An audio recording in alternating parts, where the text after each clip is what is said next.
And we're live. Ron will be joining me in about 15 seconds. How's everyone doing today? Happy Tuesday. Looks like Doug called me earlier and is going to be a few minutes late. He had some traffic issues. He was coming back from his other class.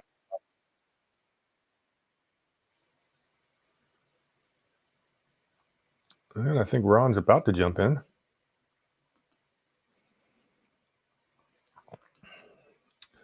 Lots going on in the news today at a Kari Lake press conference.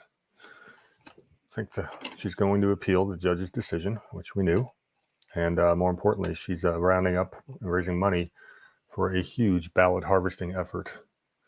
Now, I don't know if that's for just the recall petition. They have to wait 6 months and they can recall Katie Hobbs and maybe go to a special election. I think they'll be able to get the numbers pretty easily.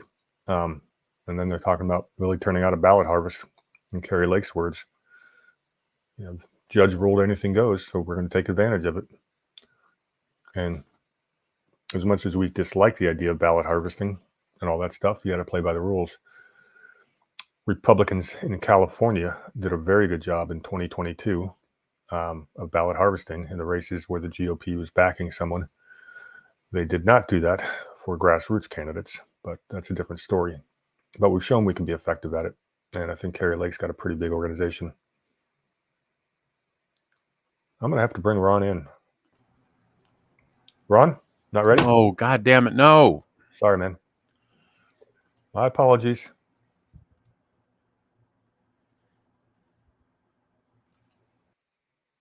There we go. I guess Ron's got something else going on right now, so I'll continue to try to entertain you. What was I going to say? What else is going on today? Oh, well, of course, we now know that Mr. DeSantis is going to be on tomorrow night on a Twitter Spaces with Elon Musk, and looks like he's going to announce his run for president. Saw a poll today on YouTube where Trump was at 71%, DeSantis was at 20%, and everyone else was down in the 5 or below. So I'm not exactly sure why he's running. No, I can speculate. But I just don't think you're going to beat Trump in the primary.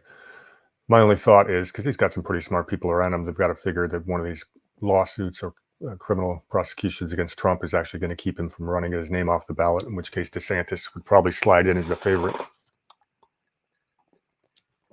I think that's a reasonable summation, because MAGA's not going to leave Trump. It's just not going to happen. That's too much of the vote. The guy got 81 million or whatever, 70 something million votes last time. I don't think too many of his supporters are going to leave him. That's an awful lot for a primary. All right, you ready to join us, Ron? Yeah. Oh, yeah. I wasn't prepared to go early. I wasn't going to go so early because I wanted to be backstage and talk about a few things, but well, you got to let me know that. Got to let me know that stuff ahead of time. I waited 5 minutes to go live, so we went on right at 10:50 or 2:50, whatever. And now Doug's going to be late. He says a few minutes. He left the restaurant about 15 minutes late, and then he said his traffic was reasonable, so he'll probably be here. I'm going to guess probably 3:05. Start the betting. Nah. Oh, let's see. Let me look at the traffic and see what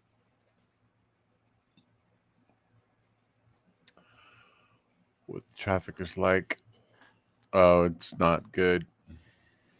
Oh, well, I'm sure we can probably find something to talk about.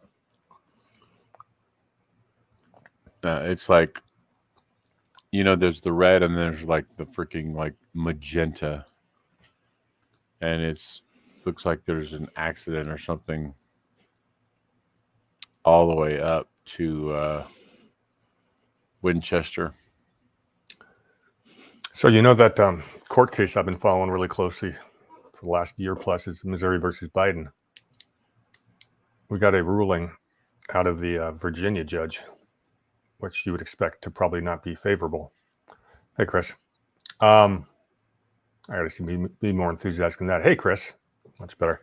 Anyways, this Virginia judge was ruling on whether Jen Psaki was going to have to testify or not. And he pretty much tore these stalling tactics and knew you know what. He tore Jen Psaki a new one? And the rest of the DC people trying to stall. It's I got a video loaded up from Tracy Beans. She was goes through the whole thing. It's an hour-long video, but I'll be watching that tonight.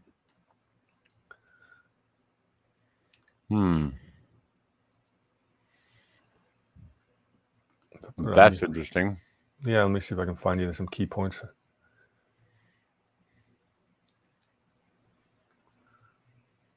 It was, yeah, this would be a big deal. You know, this is the biggest First Amendment case the country may have ever seen.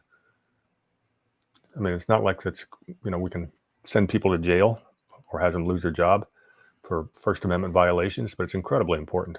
If they can stop the federal government from conspiring with, you know, big tech to censor our stuff, I mean, it's just bloody awful.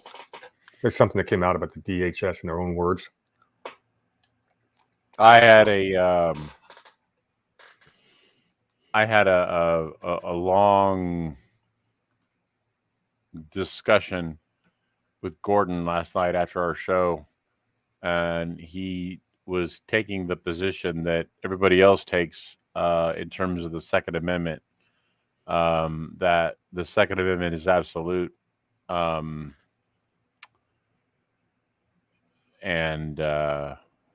obviously I don't, you know, as much as I want to believe that it's absolute, the Second Amendment does not apply to the states. No, it does not. The Bill of Rights does not. Incorporation is not a thing. And the 14th Amendment did not change that. But we're going to have to fight that battle for the next few years. Although this might be the right court to do it in. They've been 50-50 on this stuff. No, so I was going to tell you is DHS, they got testimony of basically they wanted to say that thoughts were something that they could police. And that was something they argued when trying to, I guess we're trying to get big tech to track down on wrongthink. So that's actually the government's position, that they are the thought police. And I don't know about you, but I don't think it gets much more Orwellian than that. Mm-mm. Hey, Michelle. Well, you know, my feeling is if you're relying on the government to come in and say, hey, we are, you know, the government is the only, the Supreme Court is the only entity that can defend the Second Amendment, then basically you're putting all your eggs in one basket. His rationale was that by not having a what do you say? You have to offer a means for a redress of grievance. And I said, well, you do have a means for redress of grievance. It's the people in the state. And, you know, you can take it to the Supreme Court of the state. And he said, well, what happens if it has to go above that? I said, well, you can't. Not if it's a state issue. That is the highest place it can go. If it's not worked out there, then that's when the people of the state do what they got to do to, you know. No, either change the law, work to change the law, or move. Those are your choices. Right. But we've been over this so many damn times. I feel like I feel like you and I are repeating each other. So I know that. I'm just telling you, this was what this was the battle that I was waging with him last night. He should have brought me into it. Well, we'll gang up on him. Well, what the thought that we were having was that would actually be a conversation to have on the channel at a later point. Yeah, I've been doing a lot of reading on incorporation, and you got it's the thing they forget about. It's a slippery slope, and the last thing you want is a federal court ruling on state gun laws. First of all, state gun laws are legal. That's basically proves itself by the fact that 49 out of 50 states in their state constitution has gun laws. If they were Right. not, they weren't. If the Second Amendment was absolute, there would be no need for those gun laws. That's That's- exactly what I say. It's like, Well- why would you? Why would the states have to put language in their constitution if it wasn't? Yeah, it should be self-evident. Yeah.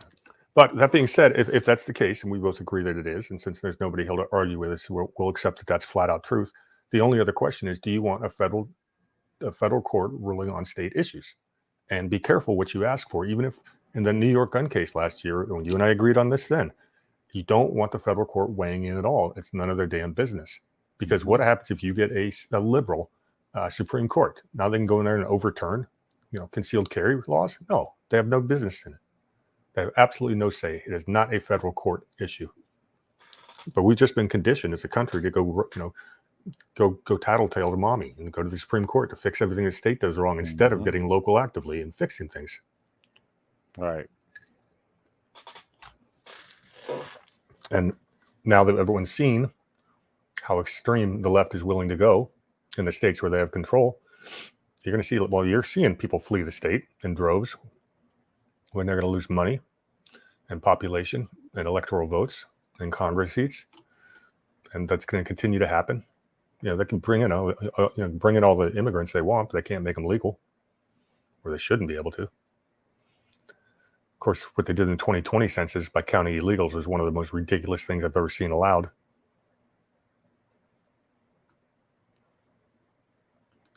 What are we going to be on today in the Constitution, so I can go ahead and scroll over to it? It's the basically the office of the president. Yeah, we're Article 2. That's right. Last week it was natural born citizen, which is, of course, took them a full hour. Tonight we get removal of the president from office. Something I wish we were talking a little bit more about. What do you think about MTG's impeachment papers that she filed? Long overdue. Yeah, I would have done it day one. As soon as I got to Congress, that's what they should have done. And I don't think you're ever going to get a Senate. Senate's not going to convict, but that's the only way we're going to get the public to really see all this stuff on Hunter Biden. I mean, they're still denying it, and all the rest of Joe Biden's corruption with the, classified documents. Mm-hmm. And you know what? You're not going to get the attorney general to prosecute. In fact, they're firing IRS agents that spent 5 years looking into Hunter Biden, and they just pulled him off the case.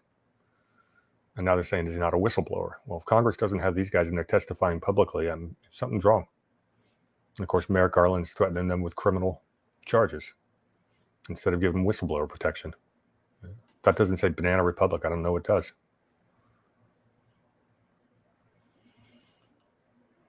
Hear about Target? Yeah, what's going on with Target? They were they put a bunch of gay pride stuff or Pride Month stuff, including dildos and stuff like that, and they put it right next to the kids section. And there's pictures made the rounds, and there was a huge blowback. They're calling it Bud Light syndrome. Target held an emergency meeting, and now most of their southern stores, they've moved their Pride Month displays away from the kids section, at least, and some of them they've actually removed it. But I think you're going to see more of this. People, the Bud Light really showed people that the boycotts can work. I remember 2 years ago. Remember I talked to you about Operation Boycott? Mm-hmm. I've been talking about boycotting these woke companies for 2 years or more. And it was it's a good idea then. Well, it's a good idea. I used to, I would never in a million years spend a dime at Walmart, and I still won't, unless it's the only game in town. And I used to buy stuff at Target, but now I won't buy stuff at Target. I'm very limited on where I can buy stuff. Yep. I mean, I avoid Amazon more than anything, but then I had to get a Fire Stick. And Amazon is one that I don't really avoid because at least at least with Amazon, I get that you're paying money to Amazon, but generally speaking, with Amazon, for the most part, you're actually buying things from a vendor on Amazon. Yeah, but can't you buy directly from the vendor most of the time? Sometimes. Yeah, I just bought a couple items over the last couple weeks online. It turns out they're both shipped out of China,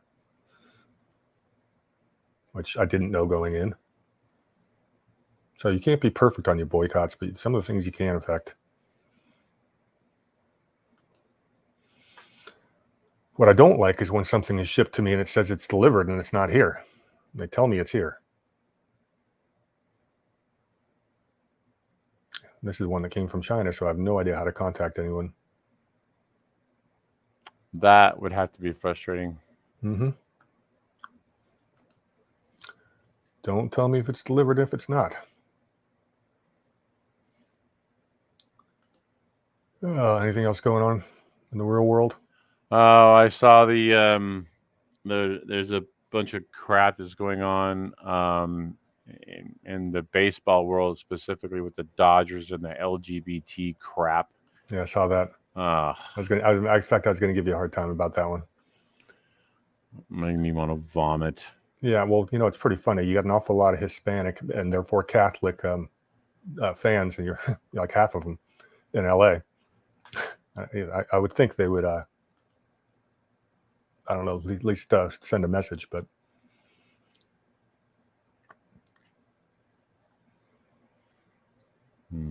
it's disgusting. Absolutely disgusting, and it's embarrassing.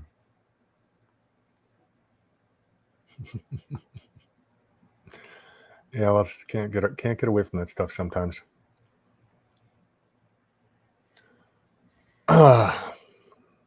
What else do we have breaking? I'm really ticked off that IRS story isn't more making the headlines. Which one? The IRS team that's been investigating Hunter Biden for 5 years, and they just out of nowhere they just yanked him off the case. Or while the same Department of Justice that did that is going to throw the Smith guy is going to basically he's interviewed every single employee at Mar-a-Lago, whereas Durham didn't even interview Peter Strzok. It's a dual system. Well, yeah.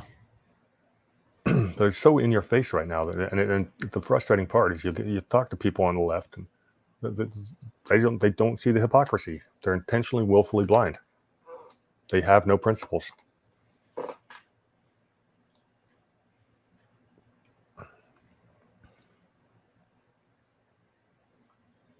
Biden's out there again claiming that his son, Beau, died in Iraq, which of course is not true.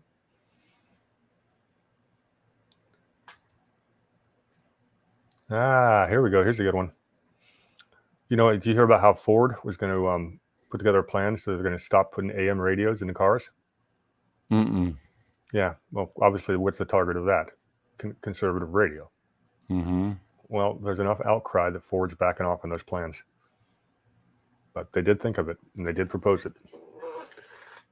My comment was, gee, wonder if somebody would be smart enough to figure out something that could, something that played AM radio that could go into a car jack.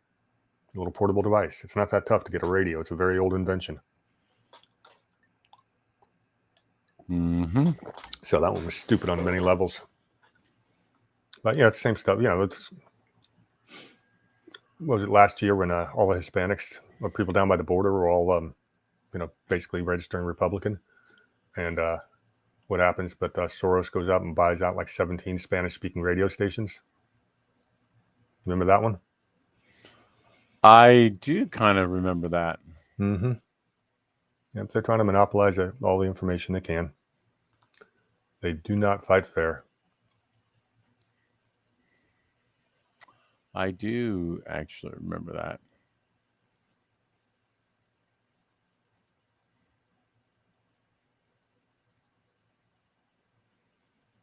So here's an interesting one. The House just voted to rebuke the EPA's vehicle emissions crackdown. Apparently, the EPA issued a rule that was going to make emissions even more restrictive Well, Biden's going to veto this. So I'm guessing the remedy for an EPA overzealous regulation is probably going to have to go to the courts, and that one should quickly get to the Supreme Court, wouldn't you think? Mm-hmm. So that'll be an interesting one to watch. It's along the same lines we've been talking about some of the other big cases, talking about the over rulemaking from the executive branch and the different three-letter agencies. So that may be a case that's big enough to turn the tide on that one. One would hope. Well, guys, we are going to do a Constitution class at some point when Doug gets here. Carrie Lake just announced that she'll be bringing the case all the way to the Supreme Court. Yeah, I saw that. Well, she's going to try for sure. Well, conservative cowboy just posted that. Yeah, I saw that. I can see the chat. I'm more interested in her, what would you call it, ballot harvesting efforts, or what did she call it? Ballot chasing.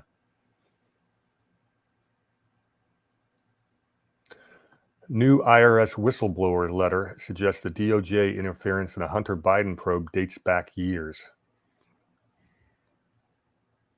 Now, I bet it even dates back to when Barr was AG. You mean under the Bush? No, I mean under Trump. His own DOJ was, stabbing him in the back and protecting Biden.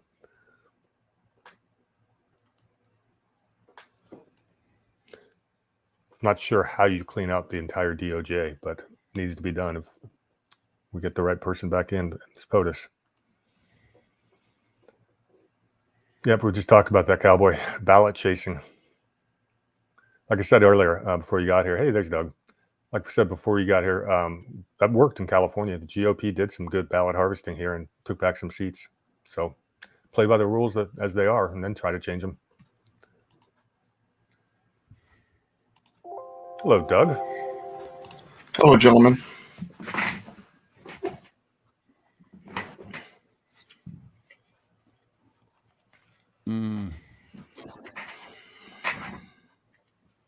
Okay, well, let's get it started.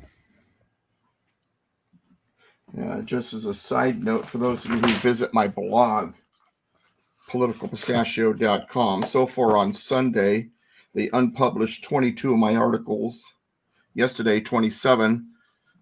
Never had a problem with censorship there. Suddenly, I'm just getting hit like crazy there every day. And so someone complains, someone got a wall hurt their butt, I've been discovered, whatever. But You get a response. You get a response from them at all?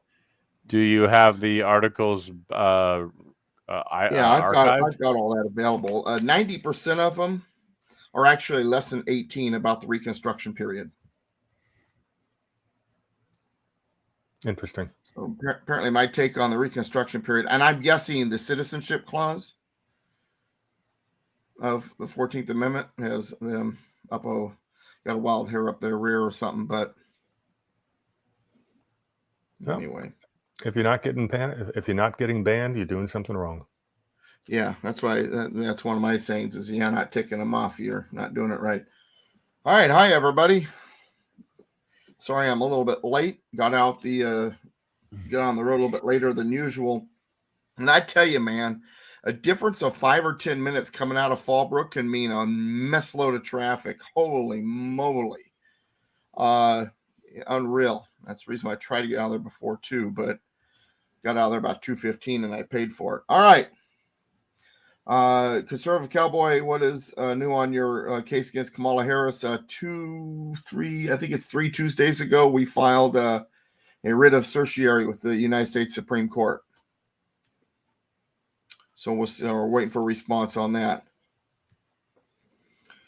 So thank you, Conservative Cowboy. Hi, everybody. Good to see you. My name is Douglas V. Gibbs, Mr. Constitution. For those of you who are not familiar with who I am, most of you are. Let's put the word out about this show. That said, I am going to really start doing a lot more stuff on other video channels. I've got to. Plus, also, we're working on some stuff with my website at douglasvgibbs.com and politicalpistachio.com. We are going to download all the stuff I've been writing since 2006 on that site, put it on a new place with our own servers, avoid this problem. I've also had some other issues going on with Facebook has decided they don't like me again. And Turbify has disallowed me from taking one of my URLs and transferring it to an account they believe is not kosher. So, in addition to Political Pistachio and everything that's going on there. So, yeah, it's fun in the sun. So we are in Article 2 of the United States Constitution. Last week we were talking about natural-born citizen and the eligibility to be president and all of that. We left off in Article 2, Section 1, about halfway through it. Roughly halfway, maybe a little bit more than halfway, about 3/4 of the way. So we are at the part after eligibility. That's in the brackets. And the brackets part I am going to pass because we will talk about when we get to the 12th Amendment, which replaces it. Doug, explain brackets for those who aren't looking at a pocket constitution or instead looking at mine online. I don't have brackets. All right. Well, pocket constitutions like the one I use and most of the ones online recognize that there are parts of the Constitution that are no longer in force. It is now obsolete. And now, speak to me again. Say something. He wants to know to speak about the brackets. Yeah, I was wondering why it wasn't sounding right. My earpieces are not picking up the sound. So let me fix my audio so I know that I am not hearing what you guys are saying hardly. Well, why don't you just do the talking? There we go. No, there we go. That's what I needed. For some reason, my computer speakers were going instead of my earpiece, and so I fixed it. All right. So what the brackets mean is that it's obsolete when you have a pocket constitution. When I say brackets, I don't mean a parenthesis. I mean that squared off bracket.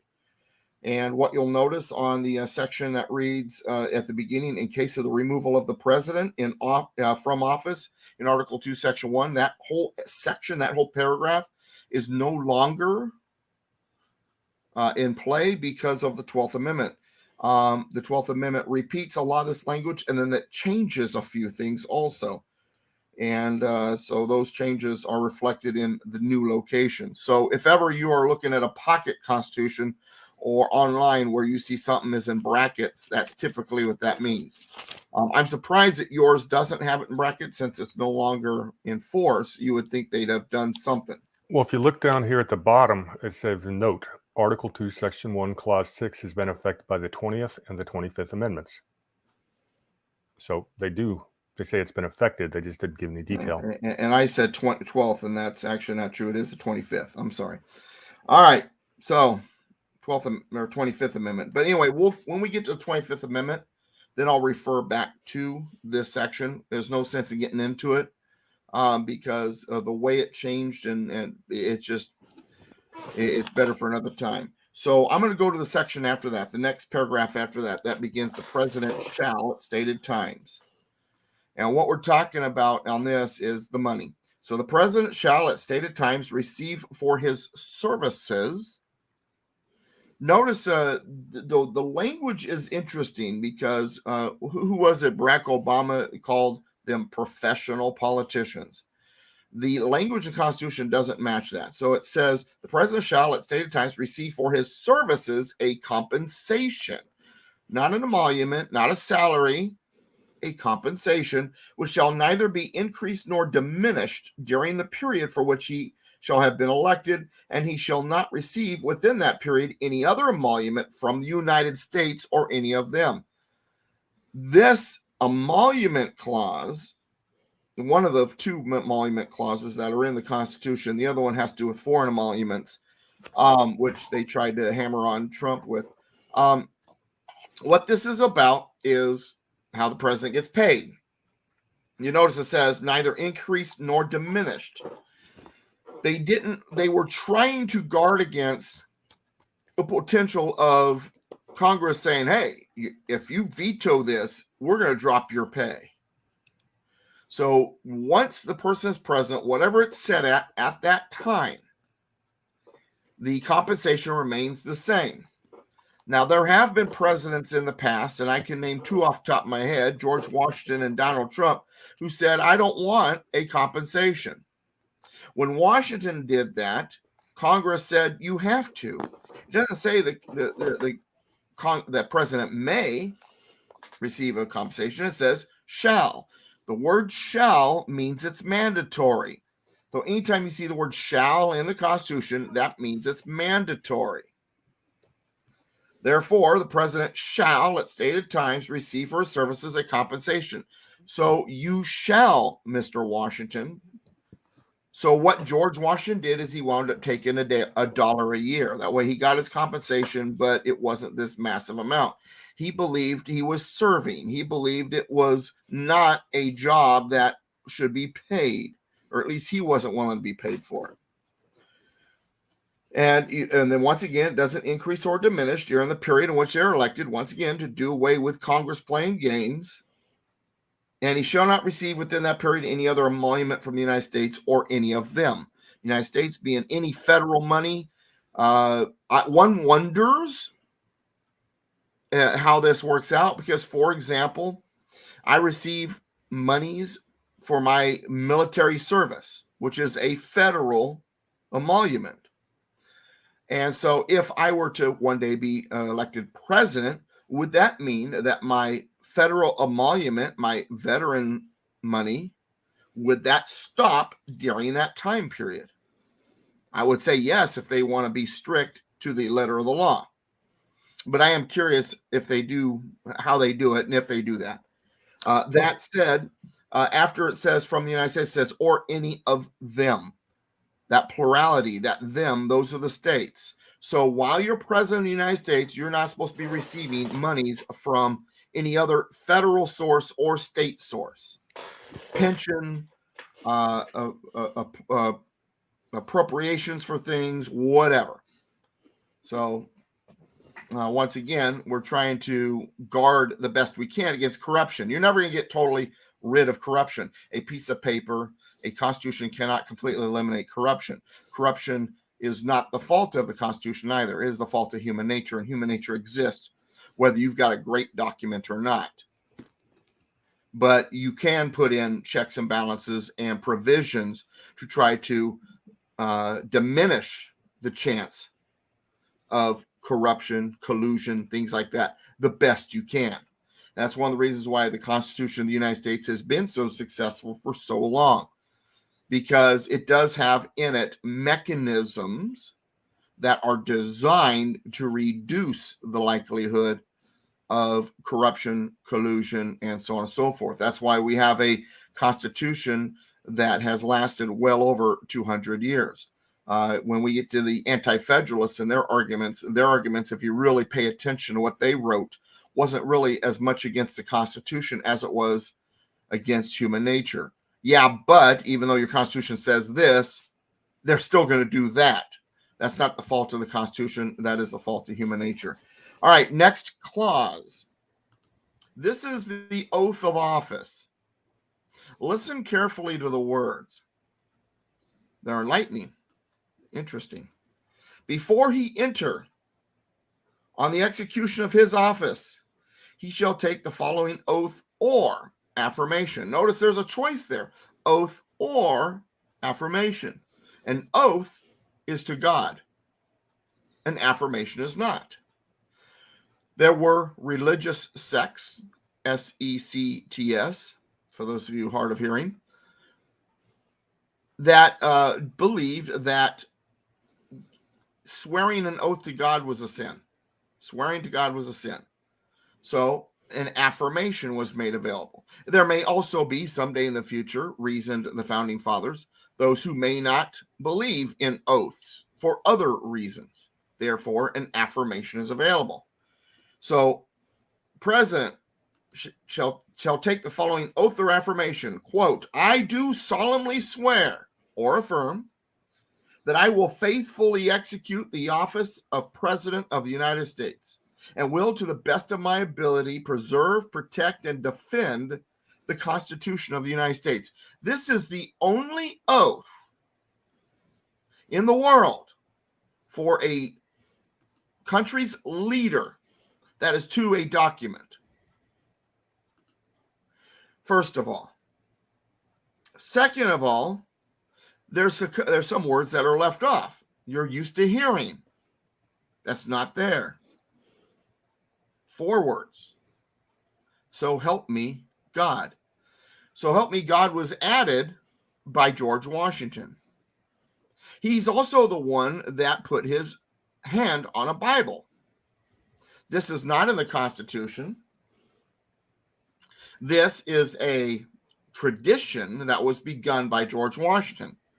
Now, from what I understand, from what I've read, George Washington also didn't put his left hand on the Bible and raise his right hand. It was the opposite. I am having a banner day here. Excuse me. Out. Come in here and someone hits the doorbell and all heck breaks loose. But anyway, so you've got him putting his right hand on the Bible and raising his left hand. Ron Partain or Brady, do you know why? I don't. I do not. That was the common way that Freemasons did it. Now that said, now that I've opened up this can of worms, that said, George Washington did become a Freemason, and he attended Freemason meetings from, according to records, twice. He went into a Masonic lodge twice in his life. He was not an active Mason. He was not necessarily impressed, it seems, based on writings by them. That also said, for those of you who have the Freemasonry theory bouncing in your skull, Freemasonry in America was not then what it is today either. So let's not compare the 2023 version to the 1787 version. How do I know that George Washington was not this crazy Freemason, that was, confirms all of the horrible conspiracy theories that are running through your head? Well, how do I know that? And now I got to see if I can find it, and I don't. Wait, hang on. I have a book that was actually published by the Masonic Service Association. If these people were Masons, you would think they would proudly say so. The Masons, I mean. The name of the book is The Masonic Membership of the Founding Fathers. It's a fantastic resource. And according to this book, among other sources that I have, George Washington entered, it is believed, a Masonic lodge twice. And then when asked about it, he says, not a big thing to me. Haven't been there since. So anyway, but now the other thing that's interesting, aside from the fact that he likely, and we don't know for sure, this is based on letters and things said and the tendencies of the time. Right hand on the Bible, left hand up. But also the other thing that it is believed. Now, do you gentlemen know where it was he gave this oath of office, where the inauguration of George Washington occurred? It's Philadelphia, right? No. And 99% of the time, I hear Washington, D.C., which didn't exist yet, or Philadelphia. No, at the Federal Building in New York City. It was on the balcony of the Federal Building in New York City. And it was asked, and he says, hey, I feel like I need to put my hand on a Bible. Do we have a Bible here? There was no Bible. So someone went up the street to go get a Bible. Where did they find that Bible? Masonic Lodge. It was up the street. So for being anti-Christian, they were the ones that had the Bible. That's beside the point. All right. So, and I thought that is an interesting historical tidbit that I've always kind of got a kick out of. So that's the reason why I'm mentioning it. It has nothing to do with the Constitution per se, other than the oath of office did not include putting a hand on the Bible or saying, so help me God. That was George Washington's call. and it's been a tradition ever since. The Bible was retrieved from a local Masonic lodge, and it is believed, we don't have absolute evidence, it is believed that he actually put his right hand on the Bible and raised his left hand. Since then, it has flipped, left hand on the Bible, right hand in the air. So there you go. Any questions, gentlemen? No, sir. No, sir. Ron, you're so respectful to your elders. Oh, he's just ashamed of his Dodgers being all woke. Mm.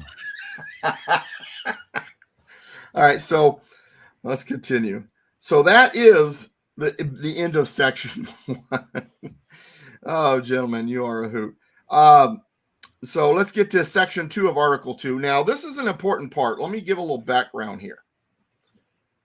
When Article 2 was written, they knew that likely the father of the country, the first president of the United States, was going to be George Washington.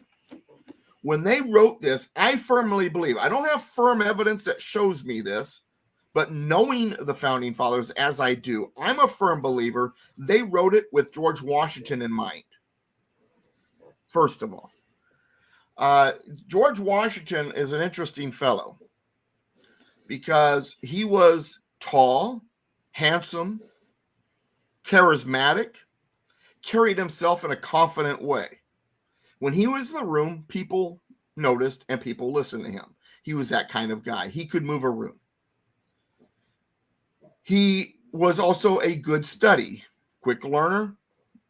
The Revolutionary War is actually an example of that. He was not doing real well as a military mind early on in the war.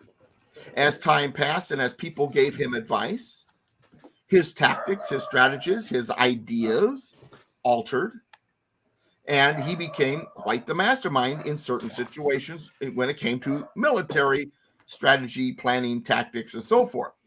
So this is an intelligent individual who's a quick study. But the other thing that a lot of people liked about him, and it's actually one of the things I didn't like about him, is he knew how to bring everybody to a compromise. He was really good at kind of playing both sides and making both sides happy. I think because of him willing to do that, he catered to Alexander Hamilton way too much. He tried to also, though, hear Jefferson's side of things, Madison's side. In fact, Jefferson and Madison were two of his closest friends. But Hamilton definitely had an effect on him. And those of you that know me, I'm not a fan of Alexander Hamilton.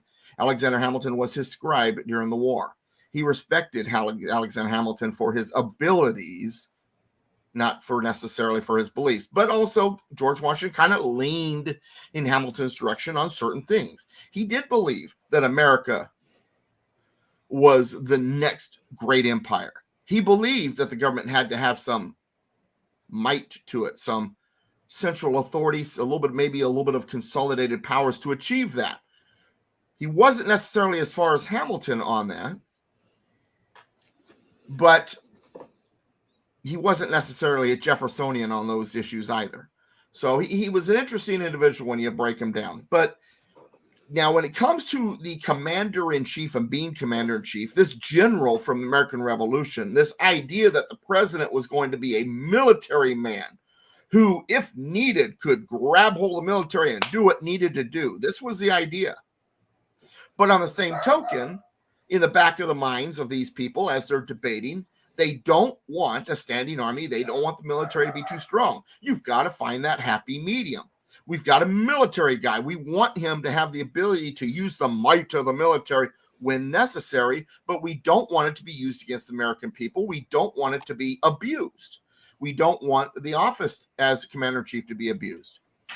Now, in the Articles of Confederation, when it came to war powers, the war powers were split up into two specific powers: to wage war and declare war. They are not one and the same. They are separate powers. The ability to wage war doesn't require a declaration of war. And if you declare war, that doesn't necessarily require you to wage war, although typically that is going to be the reasonable conclusion afterwards. They are separate powers. In the Articles of Confederation, it separates those powers and it gives them both to the Continental Congress. The reason why is because the Continental Congress, you have to understand, had no separation of powers. There was a president.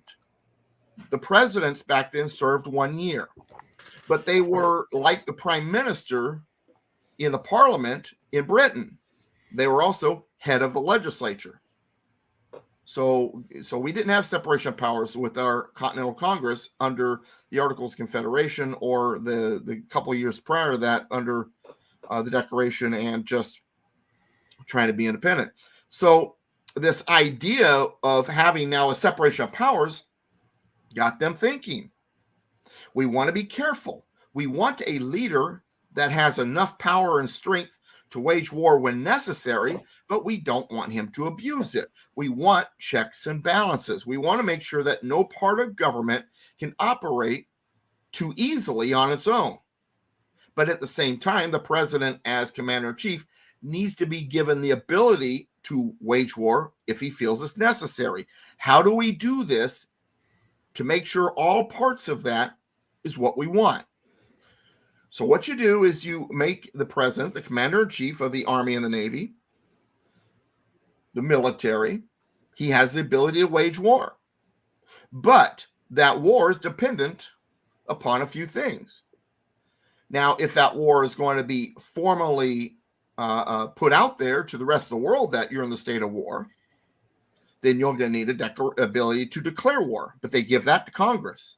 So Congress can declare war, but they cannot wage war. The president can wage war, but he cannot declare war. If you want both, you need both Congress and the president to be on board together. But what if there are times when the president needs to wage war and it doesn't necessarily need to be declared? Well, in order to engage in war, you need money. Who are the ones that determine where the money goes? Congress. So once again, you've got this check and balance thing going on. And then when it comes to Congress and determining where the money goes, who in Congress determines that? The House of Representatives, which is the voice of the people. Remember, the state's voice was in the Senate. So the people ultimately have the ability to pull money if they don't like a war going on. It is possible to wage war without approval from Congress and without a declaration, but it's not going to be a very long military operation once the money starts running short.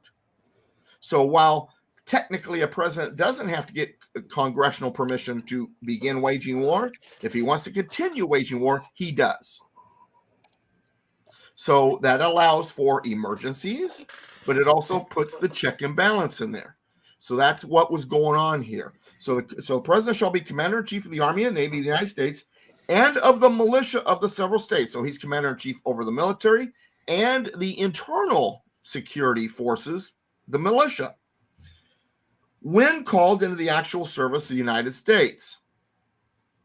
The United States military is always in the service of the United States, or as I like to say in classes when I know there's veterans in the crowd, hey man, when you were in the Army or the Navy or whatever, Marine Corps, whatever you were in, when were you on duty?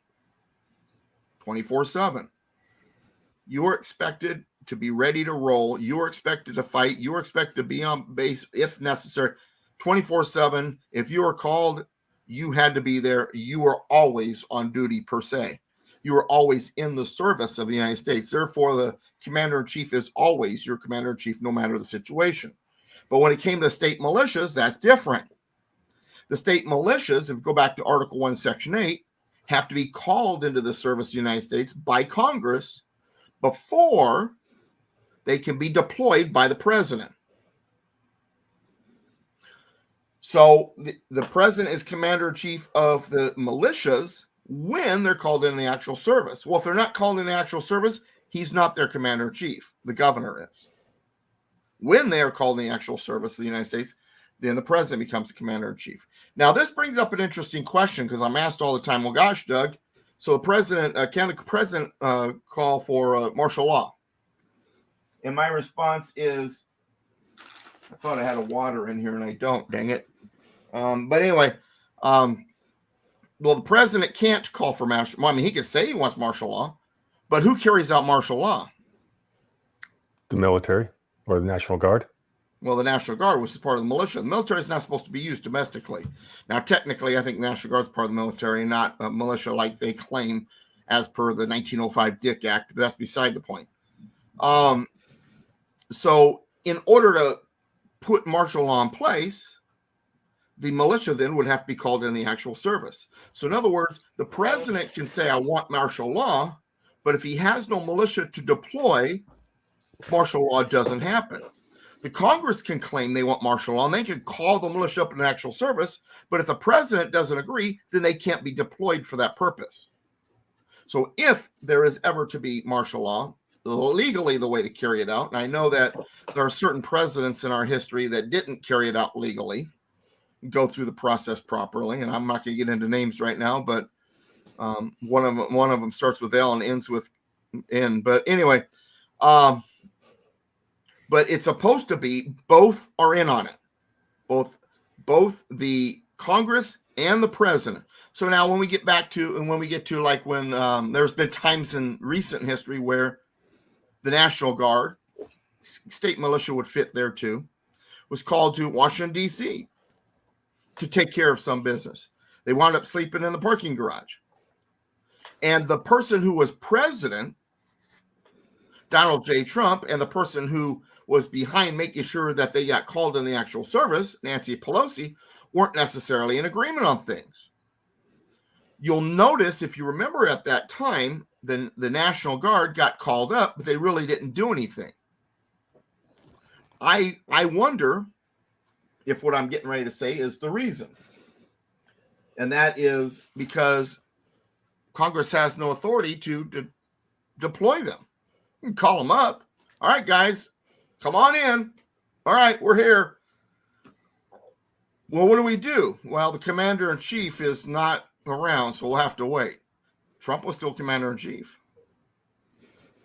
They didn't get deployed. I wonder if that was the reason. If it was realized that if they were deployed in the manner that it was desired to be deployed, that there would have been constitutional issues that arose. Perhaps there were advisors that told them, hey, you can't do this. You take another step further, you're going to have all kinds of legal issues. I think that might have been the possibility. So yeah, it's just like with the 14th Amendment thing lately with the debt ceiling, same thing. On Sunday, on Sunday, I think it was Saturday or Sunday, I got from Newsbreak, which is a news service that don't necessarily agree with me. That's the reason I love following them. But anyway, and I get this thing from them saying Biden says he will not be able to use the 14th Amendment. Interesting. The next day, Yellen, our Fed person, Yellen, says the same thing. Oh, the president cannot use the 14th Amendment. I wonder if they got people around them. All right, there's too many people noticing what you guys are going to do, and you're going to wind up with legal problems if you decide to try to deploy the 14th Amendment in this manner. And they back down. So, and I wonder when it came to the National Guard there at the Capitol, if that was the same kind of thing that happened. But anyway, so get back to Commander-in-Chief. So the president shall be Commander-in-Chief of the Army and Navy of the United States and of the militia of the states when called in the actual service of the United States. So this is his duty as Commander-in-Chief. He cannot command the militia, which includes the National Guard, unless they are called in actual duty by Congress first. Then it says he may require the opinion in writing of the principal officer of each of the executive departments upon any subject relating to the duties of their respective offices. The president is not supposed to know everything. There are departments there of people who they're supposed to know what their department is about and how to handle that. And the Constitution recognizes that, but the Constitution is not happy with them just having a conversation. They want it in writing. Transparency. That's what they put here. What's interesting is this clause I just read was the subject of the very first executive order. George Washington's very first executive order, they weren't called executive orders back then, they were called presidential proclamations. The term executive order didn't come up until the early 1900s. But the very first executive order was a letter in writing from Washington to the different department heads, all 4 departments, saying, okay, guys, this is new here. What do you think is your job? Here's what I think is mine. How can we work together to make this happen? I mean, of course, I'm paraphrasing like crazy, but that's basically what that first executive order said. It was this clause. Hey, I want your opinion in writing, and I'm sending you a written document, this presidential proclamation, asking. Go ahead and let me know in writing. Any questions, gentlemen? Did Washington request Hamilton's report on the federal credit that basically started us down the slippery slope, or is that something Hamilton came up with himself? From what I understand, Hamilton came up with that himself. Interesting with Hamilton too is Hamilton had some very interesting allies, and some of those allies I liked during the Revolutionary period and during the constitutional ratification, but then it's like these people went south later. But Hamilton knew what he was up to. When Robert Morris told Washington he ought to have him for his Secretary of the Treasury, they knew what they were up to. I really do believe this was all calculated and planned.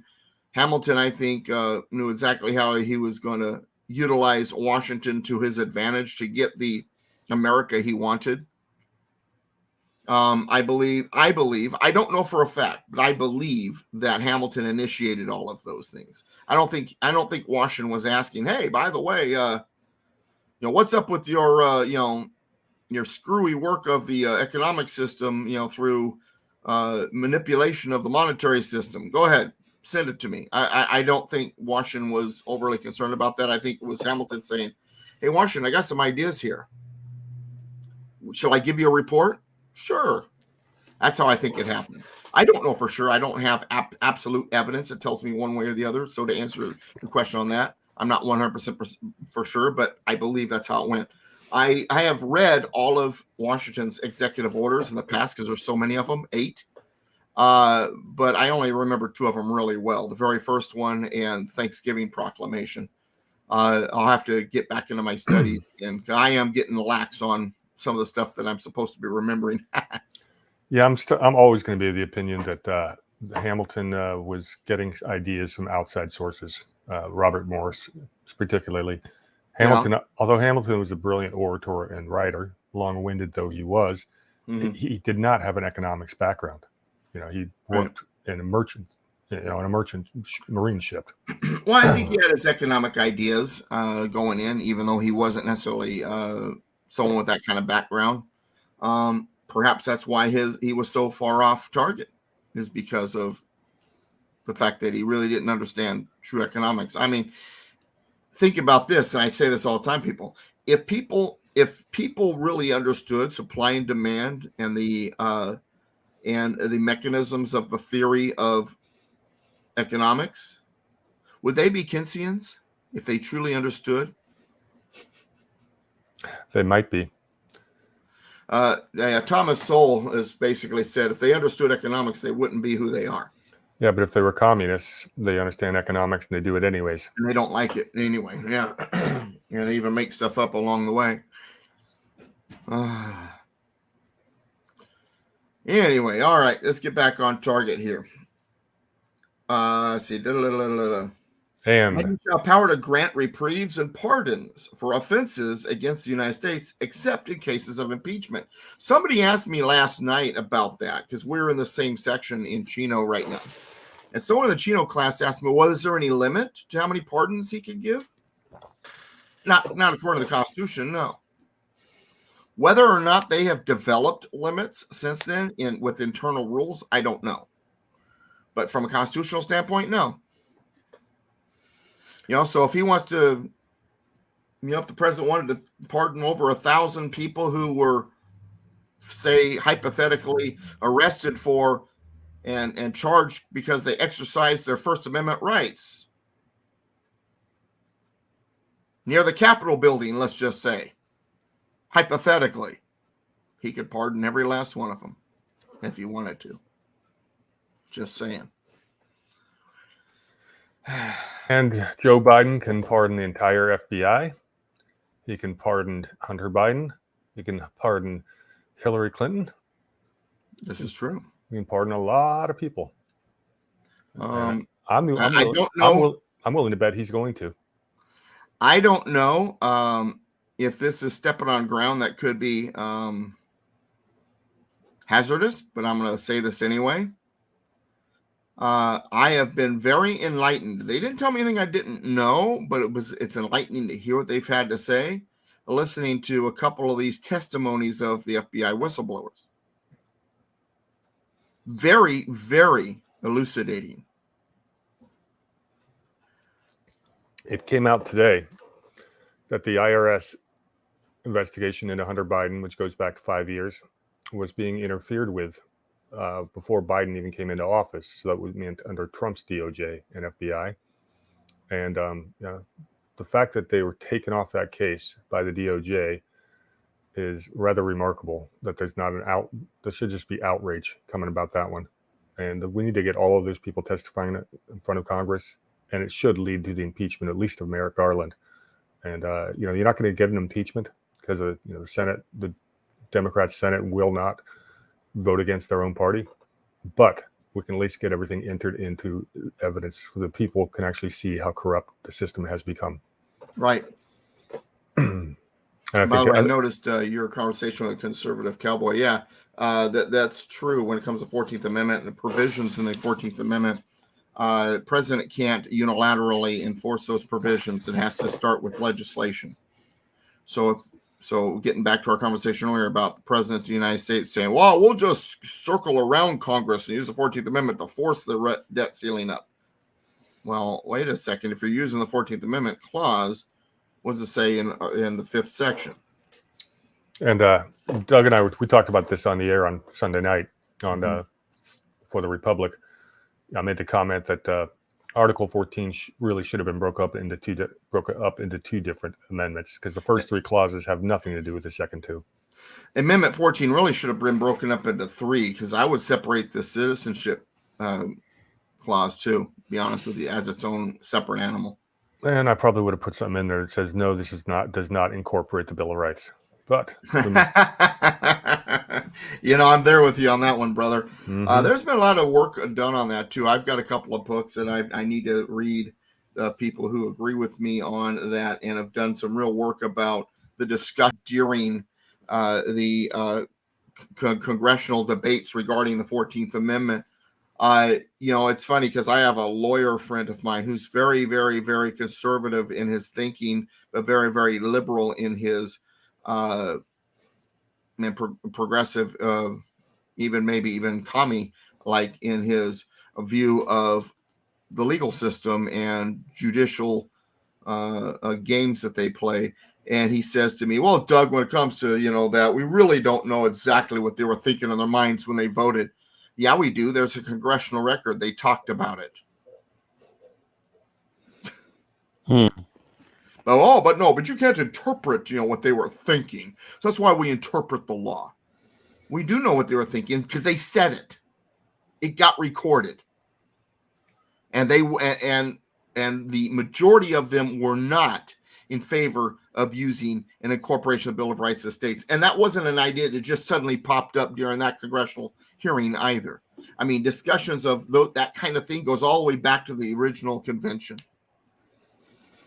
And it's like Ron and I were talking about this before you came on the air, whether the Second Amendment applies to the states. It most certainly does not, and it's self-evident because 49 out of 50 states have gun legislation, gun language in their constitution, which would be totally redundant if the Second Amendment was incorporated and applied to all the states. Exactly.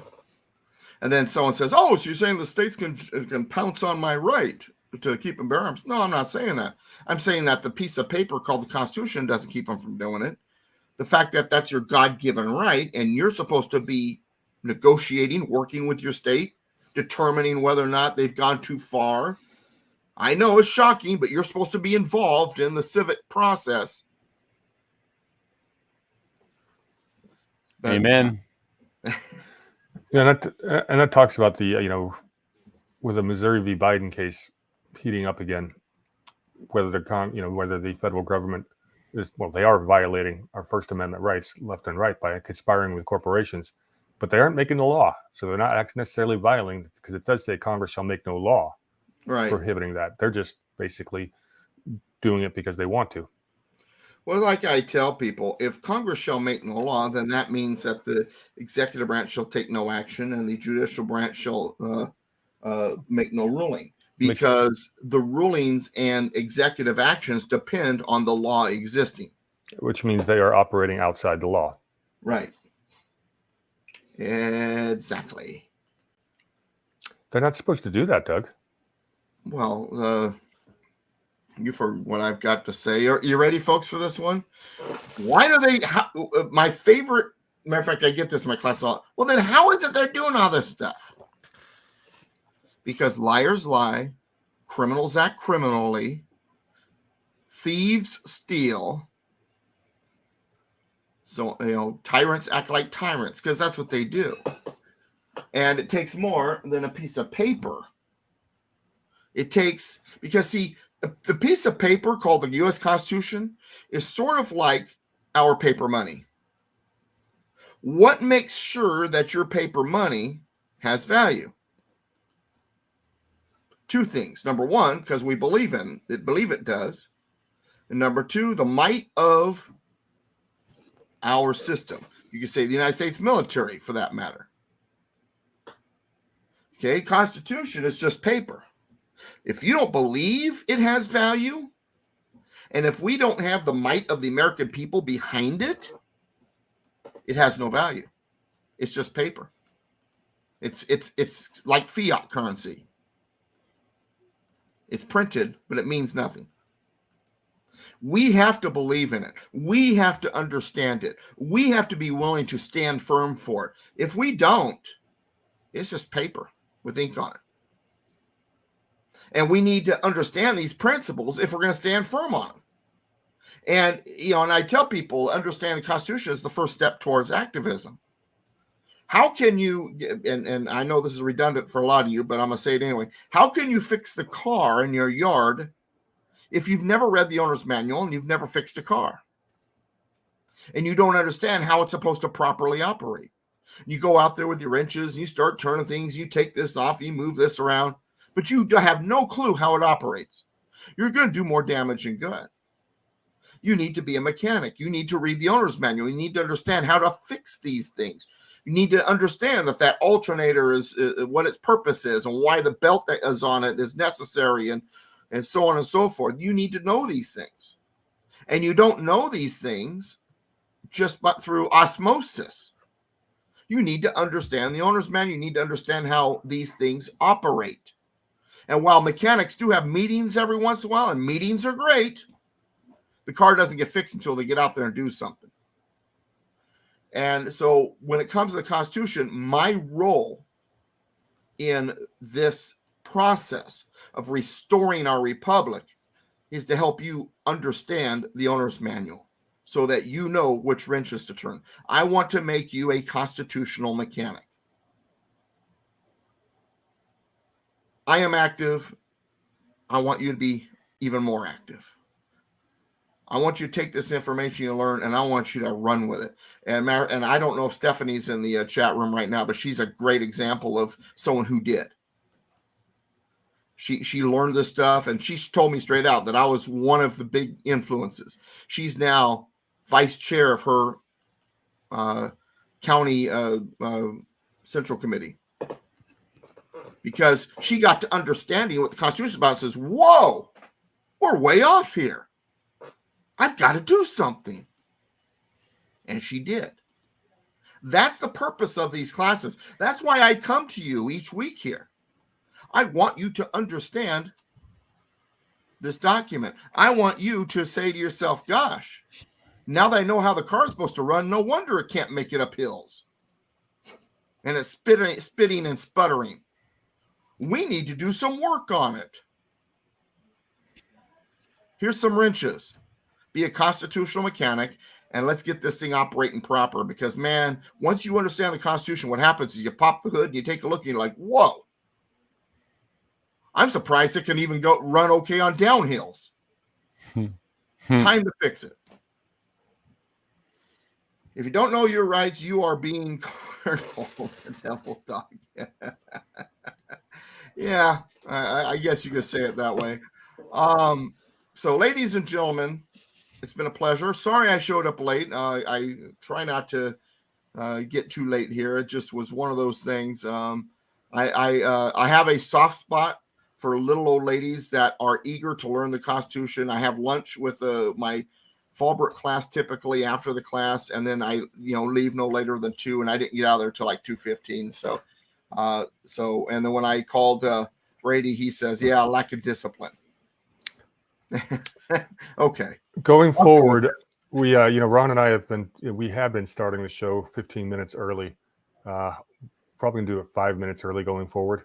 So for those of you who get here early, that way I don't have to come up with these 15-minute monologues, which I'm unprepared for, and stammer my way alone waiting on these guys. For you got so much information up there now with the help of people like Ron and I and Brian McClanahan and so on and so forth. You should be able to just run with an hour-long monologue without even any warning, right? Well, I got to have a topic. Yeah, well, I will say this, Brady. I have thoroughly enjoyed our friendship and watching you, for lack of a better way of putting it, progress as a as a constitutionalist. It's been a joy watching your progression and watching you go from I don't want to get in front of that camera to having podcasts and joining me and all that jazz and all of these discussions and having a lot to put into the conversation. So I did want to say that. And I couldn't say the same thing about Ron because I've known him longer. And I remember when he first started coming to my classes, but he was already a loudmouth.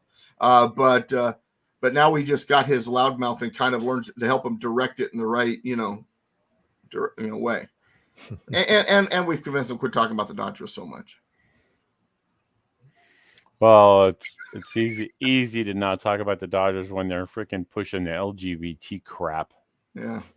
But now, seriously, Ron, I do appreciate knowing you too. I've known you all the way going all the way back to Corona and further. Shoot, I met you at a gun show. Originally, yeah.